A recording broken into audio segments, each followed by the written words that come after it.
Om Sri Sai Ram. Sri Sathya Sai Kalpadruma. Ashtotram 89. Om Sri Sai Vastra Daaya Namaha. Salutations to Sri Sai, who provides us with food and clothing.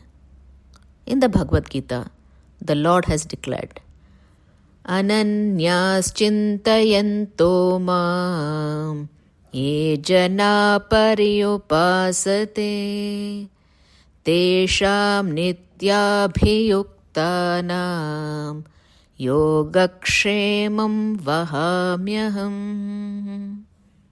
To those men who worship me alone, thinking of no other, to those ever self-controlled, I secure for them that which is not already possessed, that's yoga, and preserve for them what they already possess, kshema.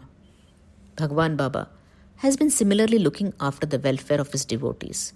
During his childhood, he always gave food and clothes to the needy persons who came to his door. Sometimes Mother Ishwarama used to rebuke Balasai and say, if you give any more food to the beggars, you will not get your meal. Satyanarayana did not mind this at all. He never stopped giving food and clothes to the needy. Today, Swami's devotees from all over the world are carrying forward the same work as Narayan Seva.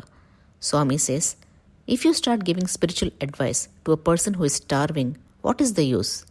Instead, feed him, appease his hunger, give him enough clothes.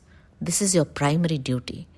All Swami's devotees have this ideal to follow, and they put in their best efforts to realizing it. Whenever a festival is celebrated at Prashanti Nilayam, a Narayan Seva is mandatory. The poor and the needy and the hard-working laborers are given food and clothes. The joyous expression on their faces and the feeling of gratitude expressed through their eyes is beyond description. It is not just the needy alone, but when any devotee receives Swami's prasad or his blessings, he is overwhelmed with joy. To receive a handkerchief which has been touched by Swami is an indescribable feeling. Whoever gets it preserves it carefully like a Vastra.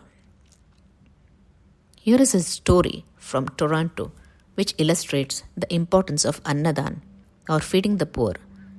An Indian lady living there was Swami's devotee. While doing any kind of work, she had the habit of constantly chanting his name in her mind. Once Swami came in her dream and said, I am going to make you an Annapurna. Saying this, he disappeared, and on waking, the lady remembered the dream and wondered about its meaning. The dream unfolded in a very interesting way. A few Indians living in Toronto came together and formed a Maharashtra Mandal. This group undertakes many cultural and social activities. In order that the activities should be well organized, there is a working committee whose members are elected once every 3 years. Each person is given a post and has to take lead in organizing any event. The elections were scheduled for the year in which Swami came in this lady's dream. When the time to choose people for the various posts drew near, there was keenness for all other posts but that of Annapurna. The other posts provided opportunities to earn respect and enjoy the festivities, but the particular responsibility of Annapurna was very strenuous.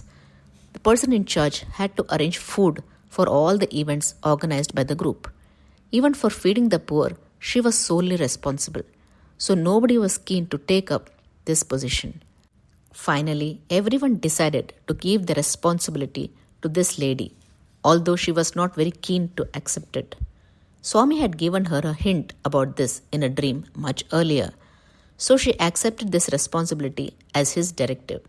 She worked hard and brought about many positive changes, and everyone lauded her work. She organized the Narayan Sevas very well, with the result that everyone was very pleased with her work. Finally, when her term came to an end, all the co-workers asked her to continue the good work permanently, which she did. Swami again came in a dream and said, I am very happy with the way you have worked. Swami's words filled her heart with joy, and she felt a sense of fulfillment. Here is an incident from Mumbai. In 1982, Swami was once at Dharmakshetra. He gave an interview to 2 doctors. When the doctors expressed their concern over malnutrition amongst the poor, Swami gave them a recipe for protein food. The Mahila Vibhag of the Sri Sathya Sai Seva organization, Mumbai, started preparing and distributing this food amongst children and adults. It consists of various roasted dals, groundnuts, sesame seeds, dry ginger, cardamom, and sugar. While it is being prepared, the ladies sing bhajans or do namasmarana, so the food is charged with spiritual vibrations. Even now, this protein food is being supplied regularly, completely free of cost, to the mobile creches and several hospitals such as Nair Hospital, Kama Hospital, Tata Memorial, and the TB Hospital at Sevri. Besides doing Narayan Seva, Swami's devotees also provide protein food to the malnourished children in the Adivasi districts of Maharashtra. The Sri Sathya Sai Institute of Agriculture and Biotechnology at Aksa, Mumbai, has launched a nourishing protein food known as Sri Sathya Sai Poshak Ahar, which is given to the malnourished children all over Maharashtra. It has been found very effective in curing nutritional disorders and restoring health. The seed of Narayan Seva that Swami sowed in his childhood has now grown into a huge tree giving succor to millions all over the world. Om Sri Sathya Sai Natharpanamastu.